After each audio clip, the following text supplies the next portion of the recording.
you go. Deck 78.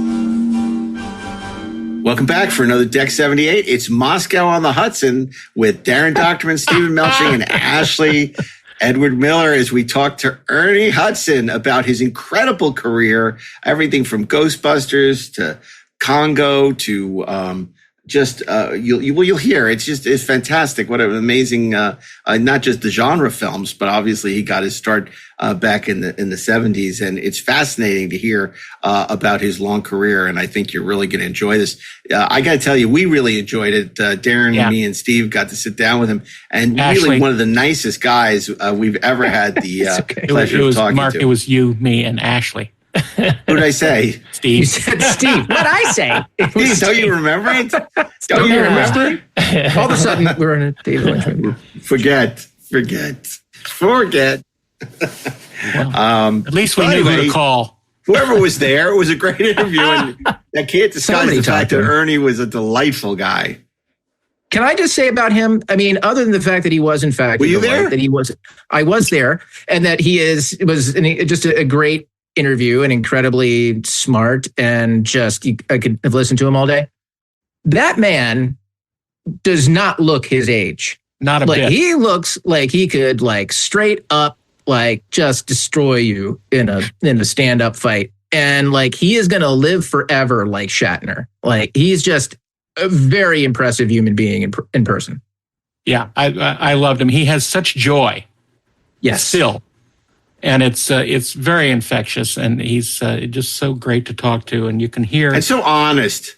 Yeah, There's none of the bullshit or the putting on airs a lot of these actors have. He's just really, honest about why he makes the choices he does and what he loves about the profession he's chosen. And it's a really great time. And of course, we talk about the Ghostbusters too, which who wouldn't want to talk about Ghostbusters? I had the good pleasure of working with him on. He was a part of the regular voice cast for Transformers Prime for 65 episodes plus a movie, and he was just always a delight in the studio. Well, he ain't afraid of no Transformers, so that's cool. Yeah, I bet he was. And isn't it nice when you're just dealing with somebody who's happy to be there and excited? Yeah. Because a lot of people, it's just a paycheck, and that's where it's not a steady paycheck. Yeah, exactly. So, of course, we want you to stay tuned as we sit down with Ernie Hudson for a fascinating conversation about his incredible career. And we'll be right back with that conversation after a brief commercial message. So stay tuned and don't be afraid, no ghosts.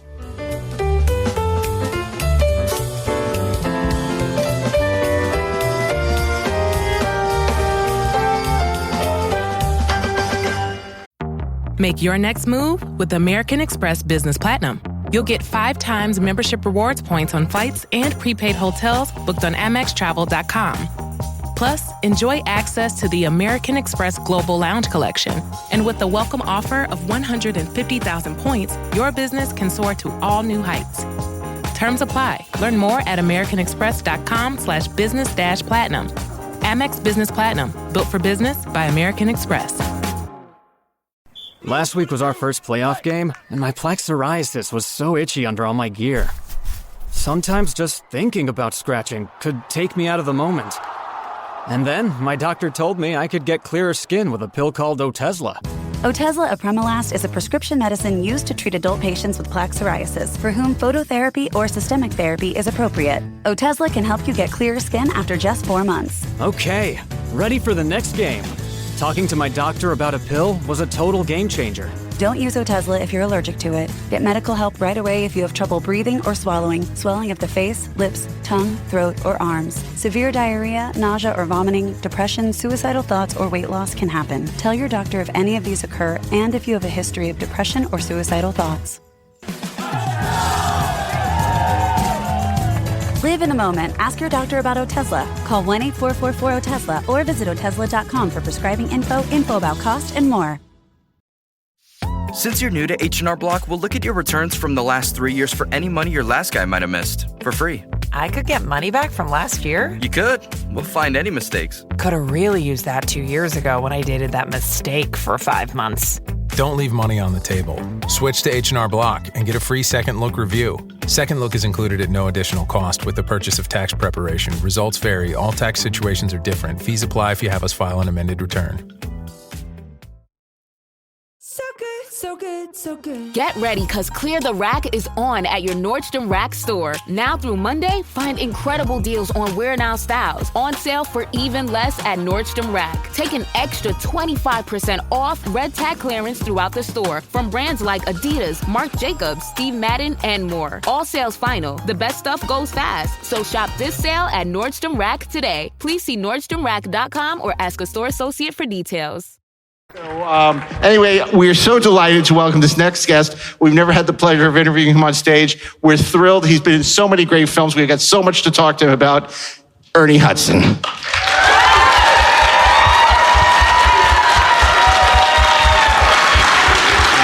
on the chair over there. Well, I know a lot of people want us to talk about Ghostbusters, but before we do that, I'm going to indulge myself and ask you about Wild Palms. This was Oliver Stone had just done Platoon and done so many great movies like JFK, and so he did this miniseries that Bruce Wagner wrote for ABC that you're wonderful in with Dana Delaney. Anything you remember about doing it? Because I know Jim Belushi famously said. He said, I don't know what the heck I was doing. I have no idea what that script was about. I just said the lines. I kind of want to know, do you remember anything about it? It was so ahead of its time. Yeah, no, it was a mini-series that I didn't understand either, but about, I don't remember how many episodes we did, but about halfway through, I found out that I was gay, in love with Nick, I can't think of his last name. But suddenly the whole character, everything changed. And I was strung out on some, it was weird. This is all kind of new, so I get the script like, wait, whoa, what, I'm ODing on something. But it was fun. It was a great group of people to work with. But yeah. I think so many of us who have been fans of yours for your whole career were so thrilled to see you become a regular in Quantum Leap a couple of years ago. Tell us about, obviously you were playing kind of a different character than Dean Stockwell, but it was a great, opportunity to do something really cool. It had a very devoted following, but not large enough, apparently. Can you tell us a little bit about your experience getting involved with Quantum Leap? At that point, was it an offer-only situation? Did you audition? Were you aware of the old Scott Bakula series? Well, I'm too old to audition. I don't do that anymore. It would have to be something I really, really wanted really badly. And the older I get, the less of those things there are. So I got a call, and they, asked me to, join the cast and be a part of it. And it was a character that was on the original series. And I was hoping, like everybody else, that Scott would, sign on. But I think the studio approached him after the fact. And he was not interested. And there wasn't enough money. But I love the original series, and I wasn't sure where they were going to go with it. It kind of changed a bit. But after 2 seasons, we were kind of finding our way, and I was hoping that the network would give us another year because we were finally sort of zeroing in on what it was about. But the networks decided to, not back it. So I'm never surprised at this business because anything is possible. Anything happens on a moment's notice. And suddenly it's like, oh, we're not doing it anymore? Okay, so, but it was fun to do. I love the cast, Raymond Lee, who was the leaper in the show, is a wonderful actor and a wonderful man, and I just have so much respect for him. But it would have been great if it had really been given a chance, and if Scott had, been approached with respect, and been some way been involved with it. It would have been a lot better. But Well, you've had such a great career. I mean, you've done iconic movies, you've done a ton of television, you've done guest spots on every significant TV show for the last 30, 40 years. I mean, you were Fantasy Island, The Incredible Hulk. Yeah. But you started out as a playwright, and I wonder how the transition for you. What was it? When did the acting bug, sort of bite you? How did you make that switch from wanting to be, a writer and theater to wanting to act? Well, I always wanted to be a writer. As a kid, I thought I'd end up being a writer. I got into college. That was sort of my main focus. But when I went I left my hometown in Michigan, Benton Harbor, Michigan, went to Detroit, the big city, got into college, and I joined a couple of local theater groups. Concept East Theater was one of the groups, and it was community theater. So if you were part of the company, any given night, the actor might not show up, and so you had to step on stage and play his part, or the guy running the lights didn't show up, and so you kind of had to do everything. So acting was something I did on the side. It was just something that was fun to do. And I thought of that. I got a scholarship after Wayne State to go to Yale in the playwriting program, and somehow writing became hard. You know what I mean? I hate I went to Yale. I mean, I was there for a year. I was like, okay, and when I went to Hollywood trying to get started as a writer, it was very difficult because everything was time oriented. And it was like, okay, we read the script, come back 2 months from now, change these things.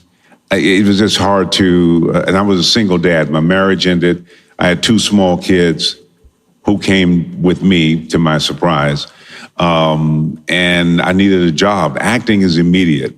So if I went on an audition and I got the job, I got paid. Even if they decided not to do it, they'd still have to pay you.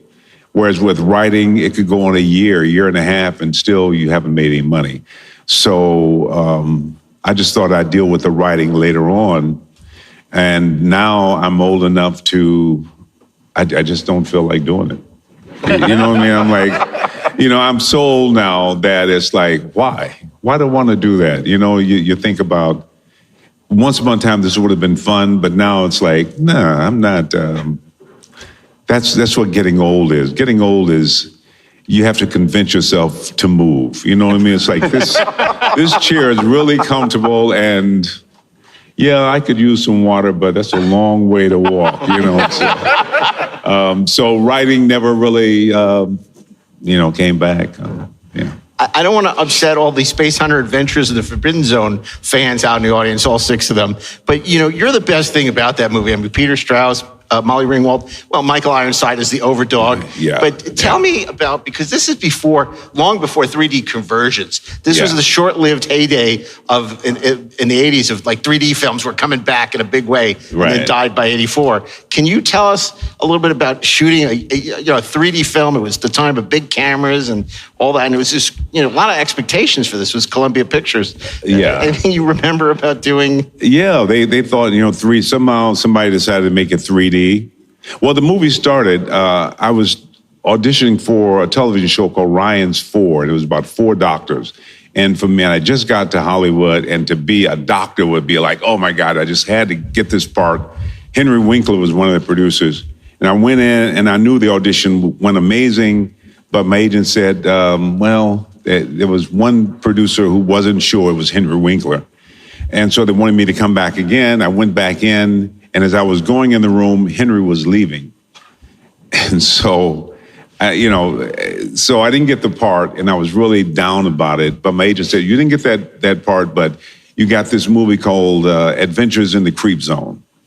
And I'm like, well, and so I get this movie with Peter Strauss and Molly Ringwald, and it's kind of, it's called Adventures in the Creep Zone. And then about 2 weeks into shooting, 3 weeks maybe, they fired the director, John LaFleur, who was a director, writer, producer, and Columbia fired him. I didn't know that you could get fired if you were the director, writer, producer, but Ivan Reitman took over the producing it for Columbia, and we shut down, and then we started again, and it was, we shot it in Moab, Utah, and then we went up to Vancouver, one of the earliest things in Vancouver. And it was, but the 3D was, we had the screening in New York, and the guy who ran the projector, they were running late, and somehow there was an argument, and he locked the door so they couldn't, but it was out of sync. So the audience was trying to watch it, and it was just an awful night, the premiere. But anyway, so yeah, Adventures in the Creep. I did a television show called Transformers Prime. It's some of you might have seen it. It's an animated series. And we had a lot of wonderful actors on the show. And about the third season, Michael Ironside, who was a good friend. Back when he came down from Canada, he lived with me for a while at my house. But apparently he forgot I was in the movie. So we were standing there. He was telling one of the people that he did this movie called Adventures, Space Hunter. It was this crappy movie. So everybody was in it. It was a piece of shit. So I was the only decent actor in the whole damn thing. And I said, well, yeah, good. I won't be talking to you anymore. But yeah. So it was. Molly kind of grew up doing that. I got a chance to work with her on Secret Life of the American Teenager after she had grown up, and yeah. Anyway, what's so interesting is that obviously Ivan Reitman, who ghost directed that movie, no pun intended, must have liked you a lot more than Henry Winkler, because of course he cast you in his next movie, which was Ghostbusters. Well, in Adventures and Space Hunter, I played a guy named Washington, and my head was shaved, and he's a bigger than life kind of guy. He drove this big, I don't know what it was. Space truck? Space truck, big truck, and he was kind of loud. And so I talked in a lower register, and he was kind of macho. And Ivan, I guess, saw me that way. And after we finished the movie, about 6 months after, I was visiting a friend at Cedars-Sinai Hospital, and I got on the elevator, and Ivan just happened to be on the elevator. So we had to ride down, 10 floors together, and I hadn't seen him since the movie. And he said, "Hey," he says, "Yeah, I'm doing this movie with Bill and Danny." I don't know who Bill and Danny was. And then he said, "But there's nothing in it for you." And I said, "Okay, well, good luck with that." And then I found out they were doing Ghostbusters, and there was a part that they were seeing people, but they refused to see me. He thought it was, because I think he thought of me as the guy with the bald head and the bigger than life and flexing muscles. And I said, I have muscles, but I don't have to flex them. I mean, I can do other things. So, but it took me months to finally get an audition. They didn't want to see me. And then finally, I got the audition and I got the script. And I just thought, I got to do this role. I got to get this role. And I went in, and after 5 auditions and being put on, doing screen tests and everything else, I finally got the role. But I think they reluctantly hired me. But so it was a challenge. It literally, by the time I got the role after audition, I couldn't even get excited. I have my two older boys who are now 56 and 59. But when they were little, when Ghostbusters came out, it was 40 years ago. And the first audition, we were all so excited. By the time I got the part, it was like, we couldn't even celebrate. It's like, It just took too long. So what was it like for Yale-educated actor Ernie Hudson to work with Bill and Danny, who were just chaos incarnate? Well, the wonderful thing about going through Wayne State, which is where I really got most of my training, and working on theater, I had a theater of my own in Detroit, going to Yale, all the experience I had, I kind of know what I do, so I don't really go on a set thinking that I'm not bringing something to the table. So thankfully that was, because the guys were kind of very different and kind of almost like the Winston in the movie. You know, I'm watching these kind of weird guys do their thing, but I know what I do. So it was fun. And they all, you know, kind of from day one were all, you know, offer their friendship. And they always sort of looked out for me because the studio was making certain roles, cutting things out. It was just, that part was a little weird. But I will say the guys were always very, very cool. And there were times when we do scenes and they would say, well, you know, what about Ernie? And they threw on a line. Some of those lines are still, you know, that last line in the movie, I love this town. That was like the guys going, well, you know, Ernie should say something. Well, it's like, oh, well, just have him say whatever. So I'll always be thankful to them because it was challenging in a lot of ways, you know, not being included, not being on the poster, not being, you know, I can go on and on and on. But the good news is Bill Murray, Dan Aykroyd, Harold Ramis were always solid and just really cool people to this day. I don't think there's anything they could ask me that I wouldn't do because they really stand-up people, so. I'm sure you get asked this all the time since we unfortunately lost him several years ago. Harold Ramis. I got to work with him when he was directing Multiplicity. I was his storyboard artist. And he was so thoughtful and kind and wanted to bring you along the journey. Right. Was it a similar experience for you working with him? Well, I think the reason you have Ghostbusters is because of Harold Ramis. I mean, obviously, Ivan, you know, he's an amazing producer, director, and Bill Murray is just brilliant. There's no other word.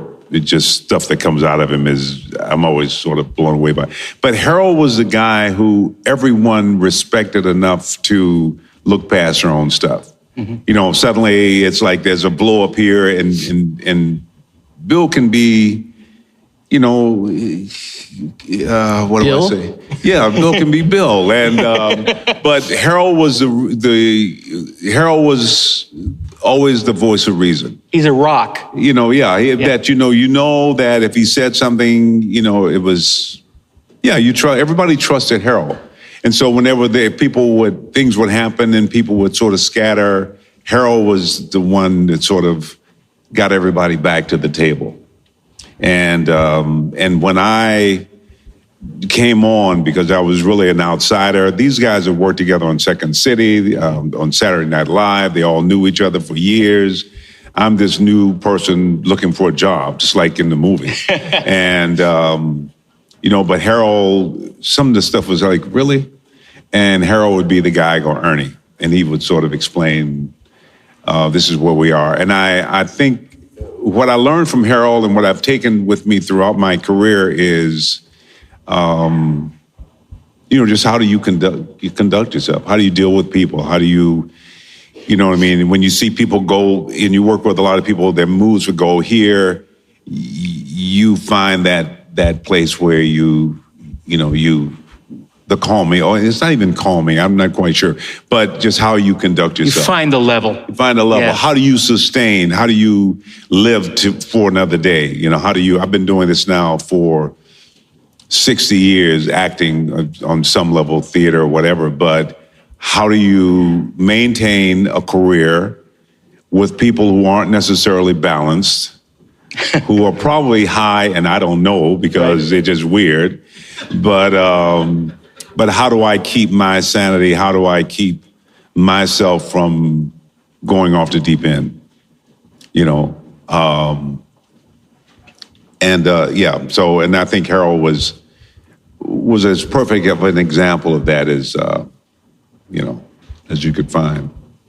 And it's such a remarkable ensemble, everybody from Sigourney Weaver to Rick Moranis to Annie Potts, and a man who's made a career out of playing a total dick, William Atherton. So can you tell us, and very convincing, tell us a little bit about working with some of the other cast as well, who were less frenetic, less chaotic, and what your expectations were, because people who aren't alive then don't realize Ghostbusters was huge. The logo was everywhere. The billboard was everywhere, that iconic logo. And of course, the song, the Ray Parker Jr. song, has probably followed you around your entire life. And, Nobody sing it. I love the song. I mean, I've never got tired of the song. It's I love it. And Ray Parker is a good friend, and he's made so much money. And I'm so happy. I walk into his house and I go, that's what a song will do for you. You know what I mean? It's like, Ray is, he's amazing. And I have a question about that. Yeah.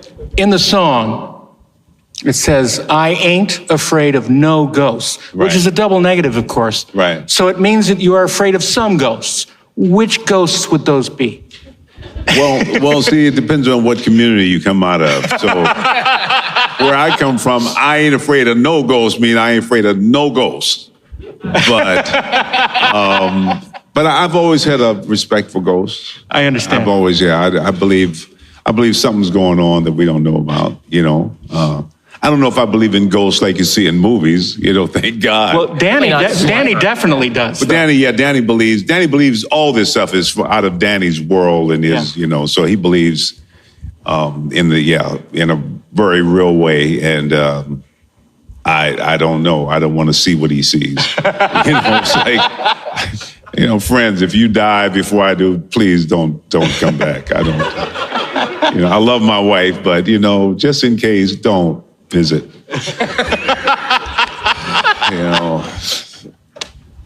Then with the sequel, it took a while to convince the cast to come back. Obviously, it's a big paycheck, sequel. But what were your feelings when the sequel came across your desk? Your agent sent it to you and said, "Oh, they're doing a sequel. We want you back." Well, the sequel came. Well, we did the first one. Then 5 years later, the second one came, which I thought, because it was such a huge hit, that we'd do it sooner. But Bill Murray didn't do sequels to any of his movies, so I was surprised they got it, in 5 years. And then they were going to do another one, and so they'd say, we're doing another sequel, and I go, the rent gets paid. I mean, I'm excited, and then it didn't happen. And then we're doing another one. So they would always go, we're doing it. Ernie Hudson is signed, and I go, they never asked me. They just assume Ernie needs some money, so Ernie we know we got Ernie. Now getting Bill Murray to do it, that's the problem. That's why it took 20 years. They just assumed because of the steady paycheck thing. They never even asked me, would announce my name. Nobody even talked to me about doing a sequel, So, it's like, we know this guy needs a job. So, So it does take, 20 years, perhaps more. But what became very different about Ghostbusters Afterlife was not just that it was suddenly you're bringing this franchise back after decades. Right. There's a generational aspect to it that exists behind the camera as well as in front of it. Yeah. So what was it? How did you feel like when you met Jason Reitman, when you were like dealing with him in the way that you might have dealt with his father? Like what was he like in that context? Did it feel strange? Did it feel like it fit? Well, Jason Reitman, if you saw the second movie, we go to the party, me and Danny, in the very beginning of the movie, and we're singing the Ghostbusters song, and then the kids say, we wanted He-Man. The kid who says that is Jason Reitman. And that's I'm Reitman's son, who took over the franchise, basically.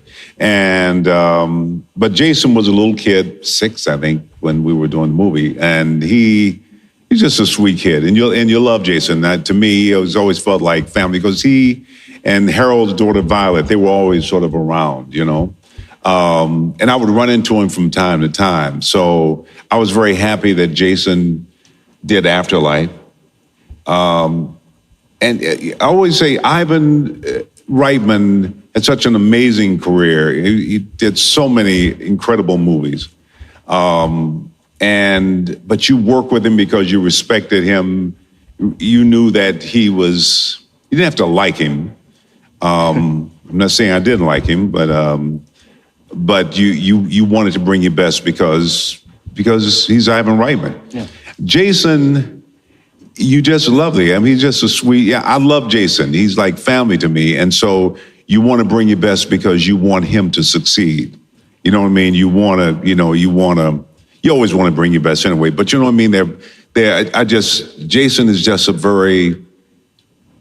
He's a very nice person. Very, he's grown into a very special man, and so I'm very happy that he's at the helm of the whole franchise and the new family and all that. The new people coming into it. We knew it was time to move on because getting Bill and Danny and I would say me, but I've never been hard to get. So, but it's great to see. McKenna Grace, sort of take on the. But I'll tell you, the last 10 minutes of that movie are so powerful and emotional, especially for us who have grown up with it.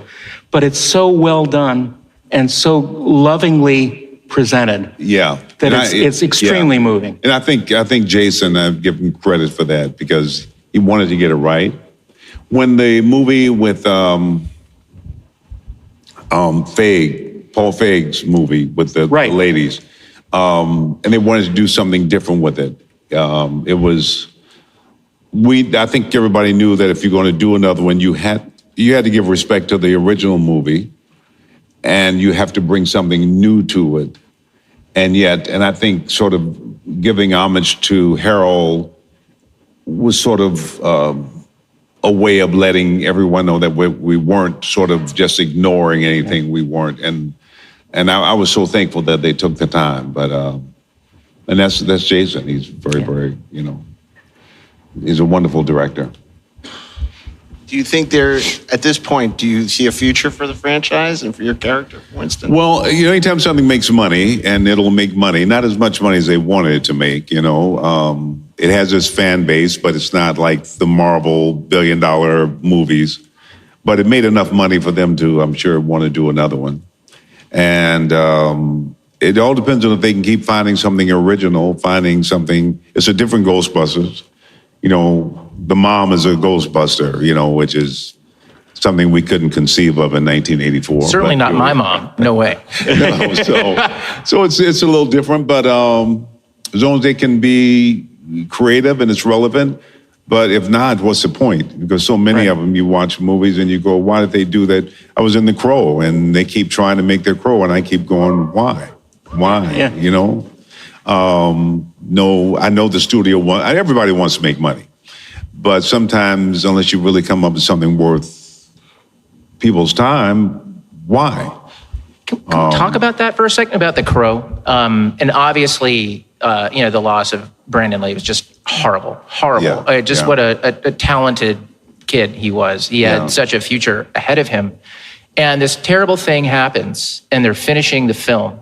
Right. How much work did you have left to do when that happened? And how did the crew and the cast pull themselves together to finish it in the wake of that? Well, when this accident happened and Brandon was, because what we do in movies, it's supposed to look really hard and scary and and dangerous, but nobody's supposed to get hurt. That's the kind of agreement. And when somebody actually dies, that's a little beyond belief. Brandon died. I mean, that was it's even still hard to process. And nobody wanted to go back. I didn't want to go back. To me, that was it. I was done with it. But I think we all felt that he worked so hard on the movie, we had to finish. We had 8 days of filming left. So we went back we took a month off. We went back to North Carolina, and he had a stunt double, Jeff, I think his name was, who, with the prosthetics and the makeup, looked exactly like Brandon. But he was I think he felt a little self-conscious being around everybody, so he sort of stayed away, which is really weird as hell. I mean, we're shooting nights, and so we'd be like, and he'd be over in a corner somewhere peeking. It was really bizarre. But we got through it, and we finished it. But the scene where he's running, and I pull up in the car, and he jumps in, that was with the stunt double. And then I didn't know where to process. I didn't know where to put it. And then, but they finished it, and I'm so glad they did. And Alex Price, who was the director, he was a brilliant director, but I think he let the studio kind of push him around a lot in the very, before the accident. And when he came back, he was like, I'm doing the movie my way. He took control, and I always wish he had done that originally. But, I don't know. I know I'm just sort of rattling on here, but it was, it's just one of those things that you just can't make sense out of no matter how much you try. No matter how much they try to explain, it just doesn't make sense sometimes. It's just meant to happen, I guess. I don't know. Well, before we run out of questions, I know the audience has a lot of questions, probably a lot of Congo questions coming up. So, not really. Right. But if you can line up by the microphone, I know Ernie would love to answer your questions. I know it's really hard to say your lines around, Bill Murray and all those people, when you're trying not to laugh. How do you stay to your lines and not laugh with? Well, he's funny, but he's not that funny. I get paid to do what I do, and I'm one of those people so afraid that if I don't show up, I might never work again. So, but yeah, no, it's great to be with people who are having a good time, and Billy is. Especially with Ghostbusters, we had a script and we do the scene the way it was written, and then it's just so open to what's funny. It was what Ivan's gift was. He could always tell funny, so we would just play with stuff. And not many directors can do that. It's hard to find funny, and Ivan just had a really good. And Bill just always was able to come up with stuff that you had thought about. But, so and my thing was, how do you find a place in the middle of all the insanity to do what you do? So, yeah. Thank you. Hi, Ernie. I'm Ryan. I'm here in Columbus. I'm going to date myself by saying I was 16 when The Crow came out. So it's exactly 30 years ago. Do the math. Can you tell us a story about Brandon, working with him and experience with him? Just something, because I don't imagine anyone else in the room has an experience with him. One thing I'd say about Brandon is he was always very, very inclusive. A lot of actors, even myself, if I'm doing a scene and we finish that scene and now we're going to go into something else, I'll probably go to my dressing room. I mean, I'll be nice to everybody, but I got, Brandon was just always there, always available, always making everybody feel like they were a part of it. It wasn't just his movie, but everybody was a part of it. And he'd have lunch with everybody. And he was just very, very inclusive. My wife, my brother-in-law passed away a couple days before Brandon, and it was really unexpected. And I had already arranged to have dinner with Brandon. My wife came along, and he was very, very sweet and very, like he always was. I mean, very kind to her. But we got into a conversation about the business, and we had both been sort of doing a lot of films that we didn't feel great. He had done a bunch of stuff. I think it was some movie where he had Dolph Lundgren. He had Showdown in Little Tokyo. Yeah, Little Tokyo. We talked about. He had a line about how big his. Yeah, he hated that. So and I've done things where I've had lines where I'm like, I got to make this work. But what was interesting about that dinner was he was trying to encourage me to hang in there, and then my day will come. He said, "Well, look at me." He was getting married when the film. He had just signed a 3-picture deal with the studio. All the things they've been working. They had just bought a house. Life was great, and Ernie, it's going to happen for you as well, and life is wonderful. The next day he was gone, and it was just sort of a wake-up call to me that there's a line I read in the movie once about if you want to make God laugh, tell him your plans. Mm-hmm. And it's just one of those things that it didn't seem like it should happen, but it happened. So, but that was the kind of guy he was, and I knew him for 8 years before we did the movie. He was a good friend of Miguel Ferrara's. Mm-hmm. We shot a series in Vancouver called Broken Badges. And I met Brandon there with me, and so he was a great guy, Thank you for that. That movie is a masterpiece. Thank you. Thank you. Good question. Miguel Ferrer was another wonderful actor who died too soon. Yeah, Miguel. Yeah, Miguel was great. A good friend. Hi guys, my name is Liz. Ernie, I love you in Little House on the Prairie. I know as a young person that probably shocks you. Oh. Do you have any memories of Michael Landon and working on Little House on the Prairie that you could share? Yeah, I only worked on the show for like 1 day. But I was excited because it was Little House on the Prairie. I mean, as I just got to Hollywood, and I was like, I'm working with, the guy from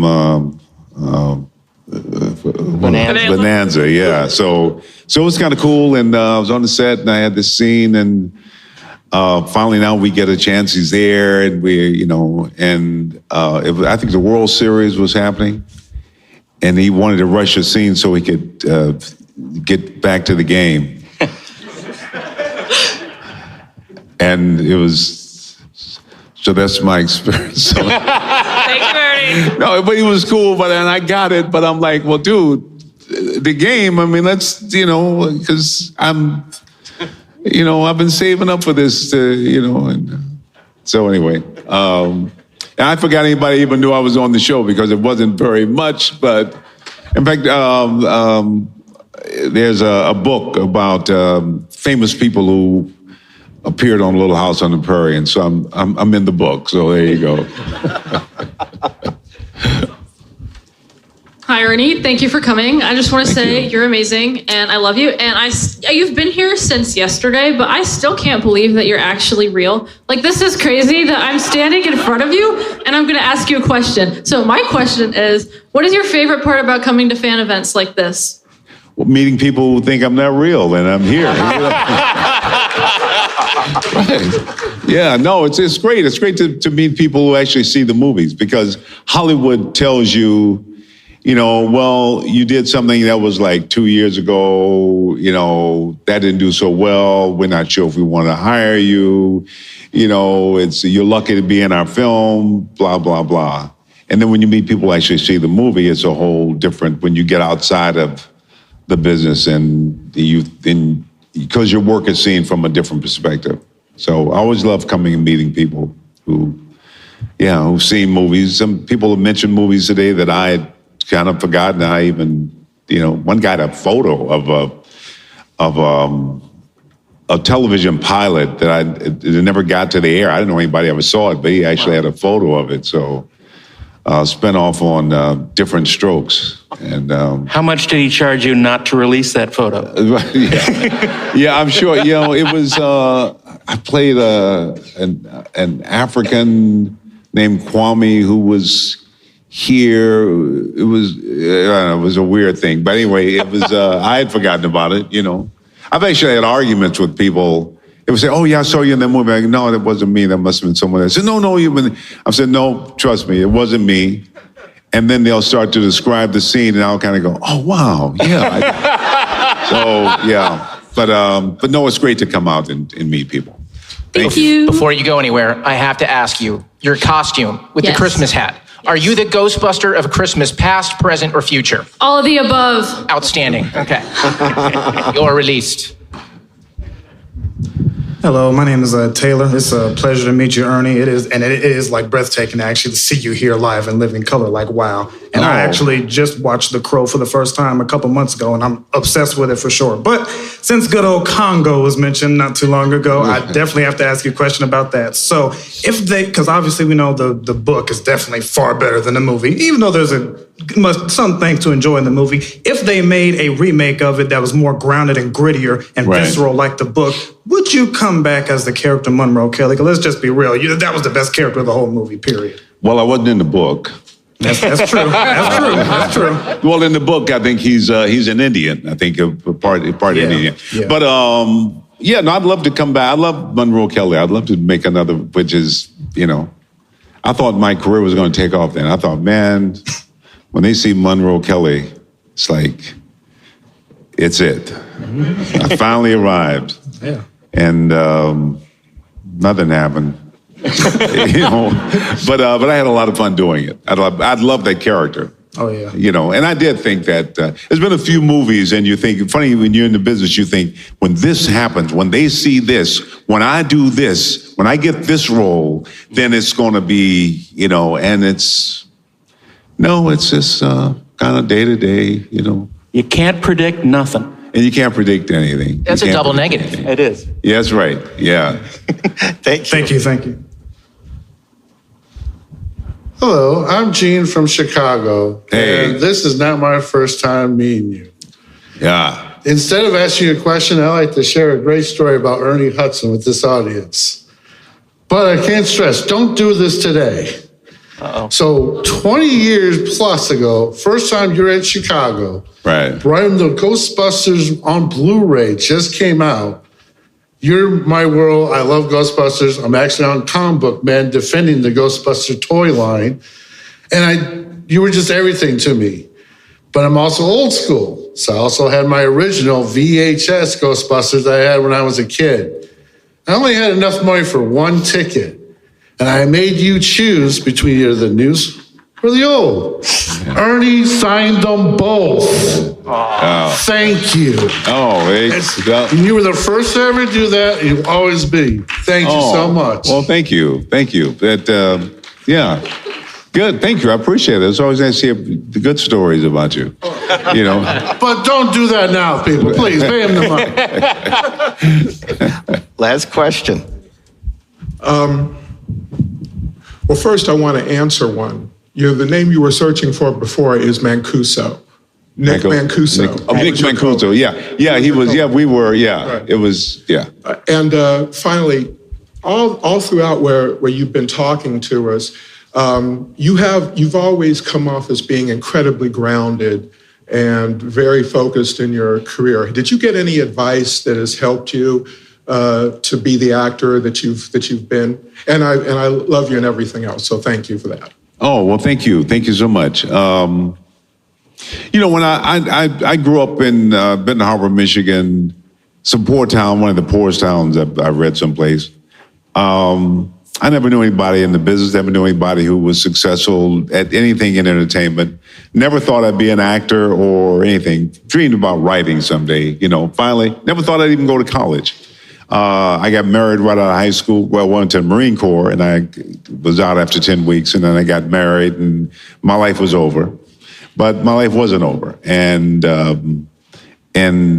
things changed, and I ended up going to college that I never thought I would. But I tried a lot of different jobs because I was really trying. My grandmother wanted me to get a job and be somebody, with whatever that means. And so I tried these jobs, and I was always really bad at them. So I always felt like I was going to get fired, as soon as people knew. But I had a family, and then by accident, I saw a play. I just happened to, my wife and I had an argument, and I just had to get out of the house, and I got in my car and I drove around. I was in Detroit, and I drove past this building, and there was a lineup of people outside this building, and out of curiosity, because I didn't want to go home, I just parked the car and asked what they were in line for. And they were standing in line at the Detroit Repertory Theater to see a play. And I'd never seen a professional play. I mean, in school or something, but So I got in line and went in the theater, and I sat down, not sure what to expect. And it was called Papa's Daughter.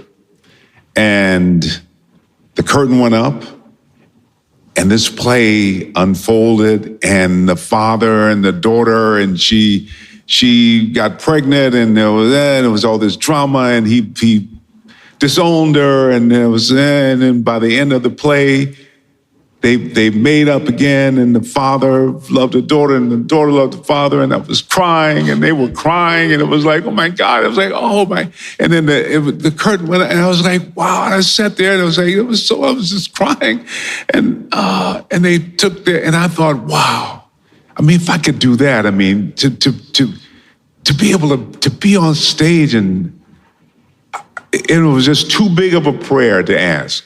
I mean, I could never do that. But I just thought, wow.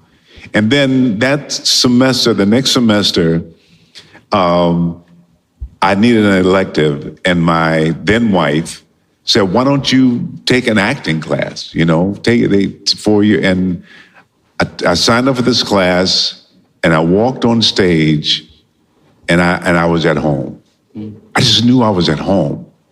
And I thought, if I could do this, if I could do this, and God, if you bless me to be an actor, I mean, I will show up on time. I'll take it serious. I'll just please. That's all I'm asking for. Now, I should have asked for money. You know what I mean? But it was, and so that was it. That's how I became an actor. And I didn't know what it meant. I didn't become an actor to be a star or whatever. You think about those things.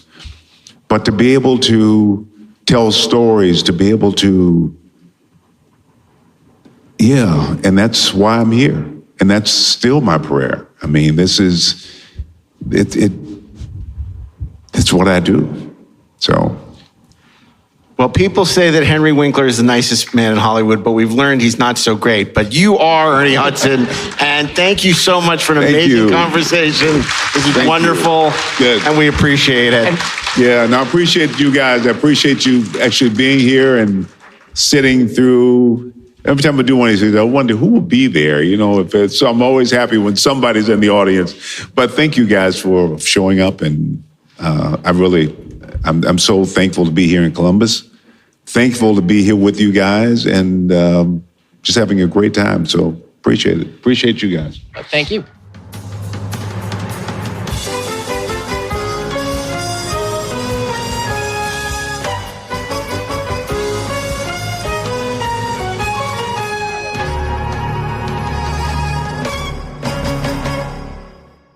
Wow, that was really fun. It's always great to sit down here on Deck 78 and discuss things we can on the other podcasts.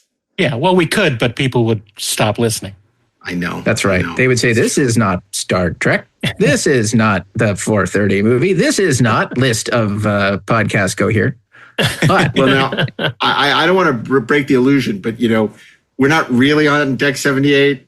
So if you were, what would you be drinking, Steve? What would I be drinking? I'd be drinking a pina colada. And getting caught in the rain? Getting caught in the rain. Wow, I wish it would rain. Okay, what about you, Darren? What would you be drinking on Deck 78 if we were actually together on a starship? I think I'd have a pan-galactic gargle blaster. Ooh, that sounds good. What about you, Ashley? You know what? I'm going to go with the blood of my enemies. The blood of your enemies. Okay, well, that's great. Well, thanks for joining us for another Deck 78. Wait, what's your drink, Mark? Yeah, Mark. Vodka cran? Sure. I'd like a chocolate milkshake in a silver chalice. In a silver goblet. A silver goblet. Okay. So you're listening to Deck 78, Deck 78, Inglorious Treksperts, Treksperts Briefing Room are part of the Treksperts Podcast Network. Copyright 2025 by Treksperts Plus. Executive producers are Mark A. Altman, DAREN DOCHTERMAN, Ashley Miller, and STEVEN MELCHIng. The show is produced by Peter Holmstrom, Brian Mix. Original music by Joe Kramer. Original music by Darren Docterman in this case. Video editing by Brian Mix. You can open hailing frequencies with us by emailing us at TrekSpertsPlus@gmail, and you can find us on all major social channels at Inglorious Trek or 430 Movie Pod at Instagram, Facebook, Threads, Twitter, and Blue Sky. You can also subscribe to Deck 78 on the Inglorious Treksperts feed or at the 430 Movie subscription feed. So until 2 weeks from now, thanks for joining us on Deck 78. We can't wait to see you again. And until then, fire the rockets.